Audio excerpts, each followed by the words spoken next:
We live in a simulation.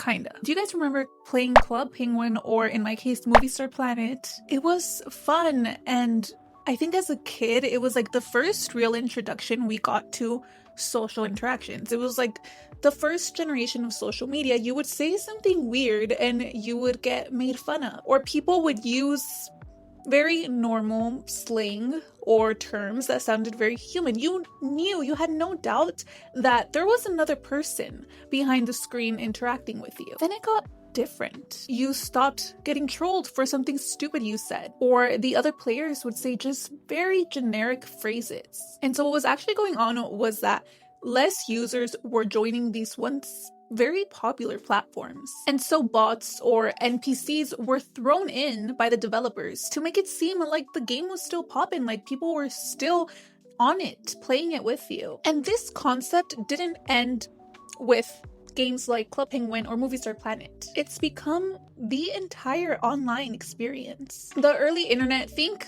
2000s to 2010s, consisted of messaging boards and subcultures that were extremely messy and dynamic. They were authentic spaces and they resembled a digital frontier. We could stumble on quite literally countless hidden treasures by just one simple browse or Google search. I mean, I don't know about you guys, but I stumbled on so many sites that had so many different games.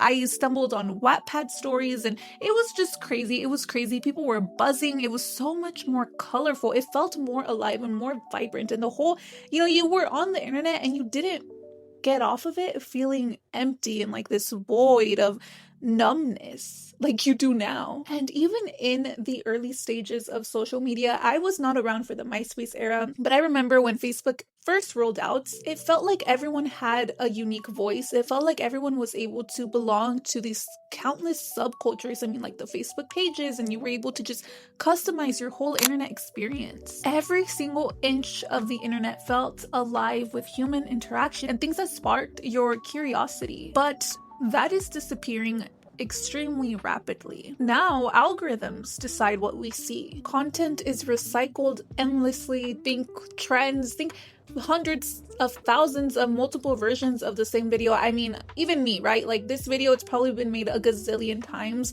Or when you go on LinkedIn and Twitter, it's just the same tweet or post over and over and over again. Interactions often feel extremely staged, and it's because they are manufactured to drive engagement and retention rather than a connection. What was once a very vibrant and alive digital frontier now resembles an extremely hollow and perfectly polished performance. So there is this theory called the dead internet theory that first started circulating around 2021. A user called Illuminati Pirate argued that what people thought of when they thought of the internet had died years ago, specifically around 2016, and they claim that what we now interact with is a hollowed out version of the web heavily run by AI and robots and NPCs. And yes, of course, algorithms rather than real people. So some things to back this theory up were that user activity peaked in the 2010s and has been declining ever since. And then to keep platforms still looking alive and like healthy, like they're growing, like they're expanding, keep their stakeholders happy, they've essentially started rolling out bots, just like Movie Star Planet and Club Penguin. And these bots had the sole purpose of trying to keep engagement up. And so because there's more bots than people, what feels like the internet is actually just a simulation of one, exclusively maintained for profit and for control. And let's dive into bots for a second, because I really think that that is the main issue here. So a bot is basically just a software program designed to do things online automatically. So instead of a real person typing and clicking and interacting on the web, it's just a script constantly running. They like posts, they leave comments, which is actually great. Like I didn't know until very recently that they hold conversations with people as well. And so why do corporations use them? I think now companies and people caught on, and so they started using bots to promote certain products.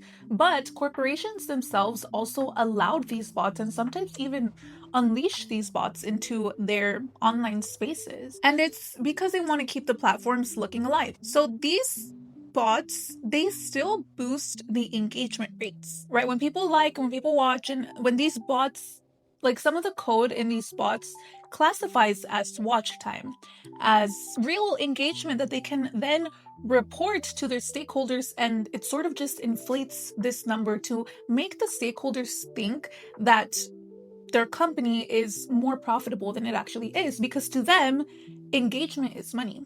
So when you think about it, it's actually extremely fucked. Because, okay, let's say you run ads on Instagram and you're paying for 400 people or whatever it is to see that ad, and then 100 of them or 200 of them are bots. That's insane. You're paying for bots to view your content. And from a marketer, I work in social media marketing. Like when I started doing my research for this video and I realized like, oh, the bots don't just comment. They are also liking the post. They are also adding to my view time. They are also seeing my ads. It just blew my mind because so much money is spent on ads. So that money is just going down the drain, and there are no regulations against this. In fact, these big corporations, allegedly, but these big online corporations, they want this, or they let this slide for the sole purpose that they want to make it seem like more people are using their shit than actually are. Another way that they boost engagement is just by rage baiting. I mean, have you ever just looked at a comment and you're like, how could somebody think this way? How could somebody say this? Like, just an extremely distasteful comment. Recently, there was even like somebody was sharing a video on a very emotional topic. Somebody passed, and one of the bots was like, oh, you know those comments where it's like, this book changed my life, I recommend everybody to read this book, and people were like, bro, this is so insensitive of you. And I think it was actually linked to the author of the book's account. So then the author had to be like, oh, I'm so sorry, this was an automated comment, blah blah blah. But regardless, there are some times where, especially like on Instagram and Facebook, you see something extremely right-wing or extremely left-wing and people are commenting and you're just like, how could somebody think like it's because it's not a real person. It's a bot that is meant to rage bait you so that you either interact with their comment, you interact with the video. It promotes engagement. And estimates vary, but studies suggest that roughly 22 to 55% of web traffic is bot traffic. So that means that when you post something or when you interact, you comment, whatever it is, half of the likes, half of the people interacting you, there's a fat chance that half of those people are bots. And when I was reading this, like, I knew that there were bots, okay? Yes, I saw the comments where it's just like, bro, I saw that, but I didn't know. I mean, 25 to 55% is crazy. A quarter to half of the users online that you interact with are bots. And now I feel like it's getting even worse with AI being so accessible. Because back then you had these corporations who had access to these bots, and it was sort of a tedious process. There was coding involved that made them be bots. But now it's like everybody has access to AI. Everybody is using ChatGPT. And so what we're seeing now is a lot of AI slop that is just being repurposed. Nothing seems to have a real tonality to it.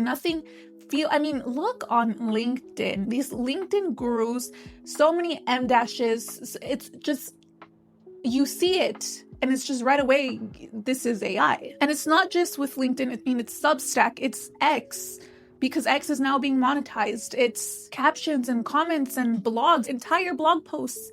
And I understand, hello, late stage capitalism. Everybody is just, especially with how things are in America right now. The job market, I know everybody is struggling. I know there's this pressure to be super productive. And it's also like, even when you are in the job market and you have people who are using AI tools and they're able to make 10 things in the time that it took you to make one thing, like, yes, there is an insane amount of pressure to adopt these tools and to just be the most productive that you can. And so that's why we have the AI videos of a talking baby cussing you out, new recipes popping up that ChatGPT made. From a creator's perspective, I understand, because the content gets the likes, the content gets the views. Is it all with real life people? Is it bots? I don't know, but the people who posted it, like, their banks are still getting fatter. Their bank accounts are still getting fatter. They're still getting the bread up. So I understand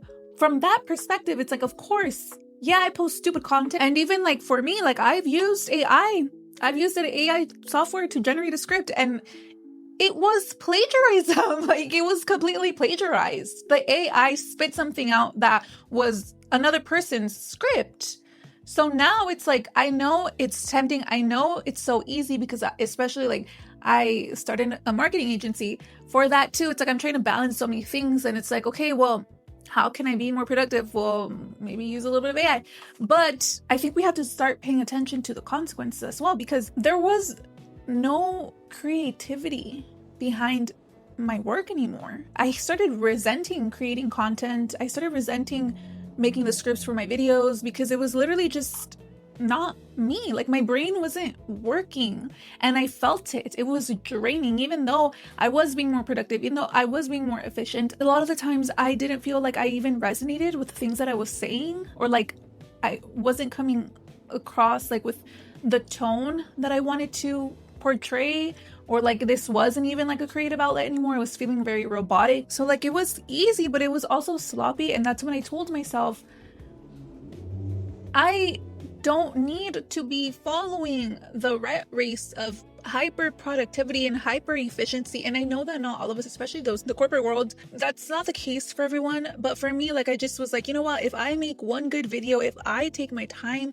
spend days on a script, and then, you know, just, it's all me, that's fine. Like, I'm gonna do that because I'm tired of going online, and I have to because of my work, and it's just like constant deja vu almost, like, because I'm literally seeing and reading the same thing over and over and over and over again. It's the same phrasing, it's the same aesthetics, it's the same dry ass humor, and it's kind of like you're walking through those like museums that popped off in, what was it, 2018, 2016 maybe, the wax caricatures of celebrities, and you see them and it's like, yeah, maybe some of them look extremely realistic, but there's nothing in their eyes. Or the whole thing that Meta tried to do where they recreated celebrities and paid them a lot of money for their likeness and turned them into AI chatbots, and it's like, nobody wants to interact with them.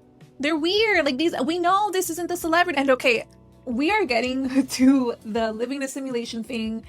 We're gonna get there, okay? It's a slow process. It's a slow burn. We're gonna get there. But now let's move on to AI overview. Basically just AI taking over search engines. People are becoming extremely lazy. And maybe it's because we're exhausted from living. Maybe it's, who knows, why? Like, convenience is just king in today's society. And that is why people are searching things up on ChatGPT. People are not scrolling on Google to get to their answer. They're looking at the Google Gemini and the AI overview, whatever it is. But this comes at a cost. Right now, from what we know so far, is that yes, ChatGPT hallucinates. Sometimes these AI search engines or these AI tools, they pull shit out of their ass. But for the most part, they are engineered in a way where they try not to be biased. They try to be as accurate as possible. But the danger of relying too heavily on these tools is that we are trusting that these big corporations like OpenAI and Google are going to allow these tools to continue being helpful and neutral and accurate, when time and time again, these corporations have shown us that they do not give a single flying fuck about us. Their main interest, every single one of them, has been profit, keeping their stakeholders happy. How can we get people hooked onto our systems so that we get our money up? That's their main focus. Have you seen the videos of how in these rural areas there is no water because these big data centers are utilizing all of this water? Like, they are already showing us they don't give a fuck. They don't care. Oh, we built this AI tool to help and the human population to develop. But no, that's not it. They saw an opportunity to get rich, to get money, and they ran with it. There is a pattern that comes out with these like tech giant corporations. We've seen it with PayPal. We've seen it with Meta. We've seen it with Apple. In the early stages of these devices or these tools, it is in the company's best interest to make them as helpful as possible for the consumer. It's like when Netflix or literally any fucking service was new, we didn't get ads. We all paid one subscription, some of them no subscription, some of them were free, completely free. Like in social media, we saw our friends post and there was no algorithm.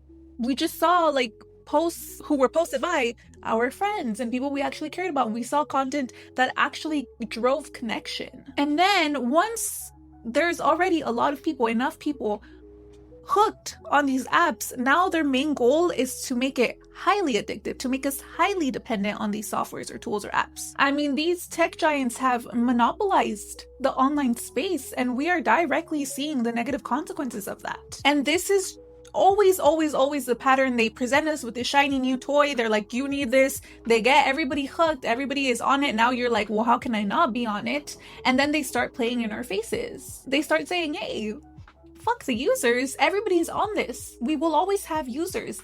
Now it's time to maximize our profit. So what do you think will happen when ChatGPT turns into what Google is now?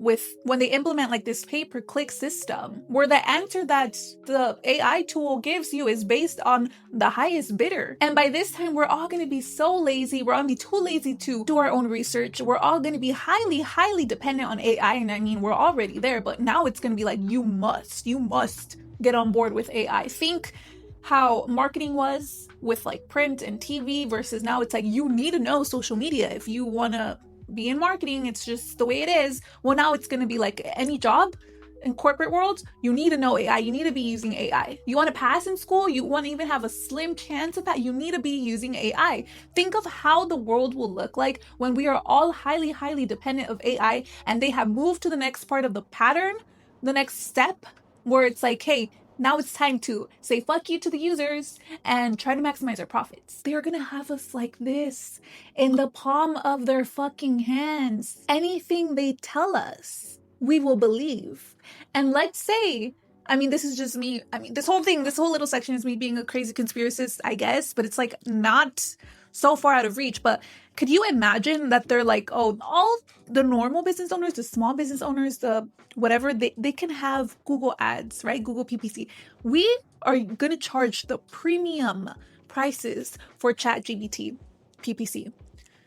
So only the people who could pay the premium prices will be in control of the information that we get. And so here's why I personally believe that this shift in the internet has created a simulation-like effect for our society. At first, the internet reflected real life. People would post about what they were doing. They would share their unique hobbies.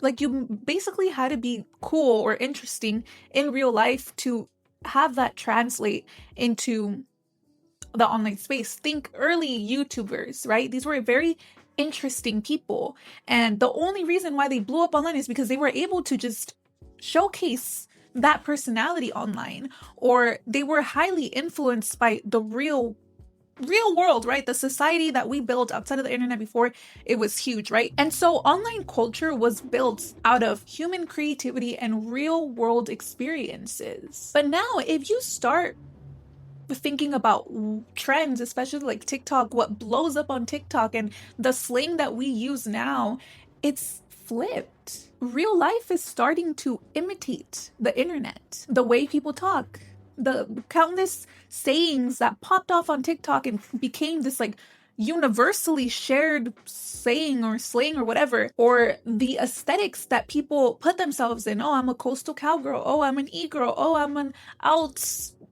I don't know, right? I'm a trad wife, whatever it is. People are building their whole aesthetics over what they see online and what they resonate with online. Even just like opinions, any sort of opinion or belief is highly shaped by online spaces. The memes, the trends, the aesthetics that were engineered and created online has seeped its way into the outside, the real world. And so we are no longer the ones creating our culture. The algorithm is. I think what really trips me out, and it's just like these small passive thoughts, right?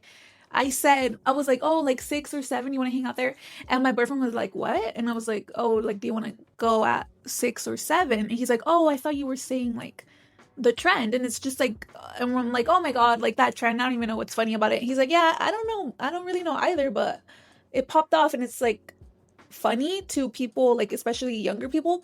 And that was just like a passive thought. But then I started making this video, and I'm like, why is it so funny? Is it funny? Like, maybe I don't get it, right? Maybe it's a different sense of type of humor, but maybe people just saw like so many likes and it went incredibly viral, and then all of a sudden that classifies it as funny. Again, haven't looked into the context of it. Maybe it's incredibly funny, I wouldn't know. But even just like that, like, are we the ones creating our own jokes? Are we actually the ones dictating what's funny? Or what if hundreds of thousands or millions of bots just inflated that post, and then everybody saw how big that post was, and everybody just unanimously decided, yep, this is funny, this is peak humor?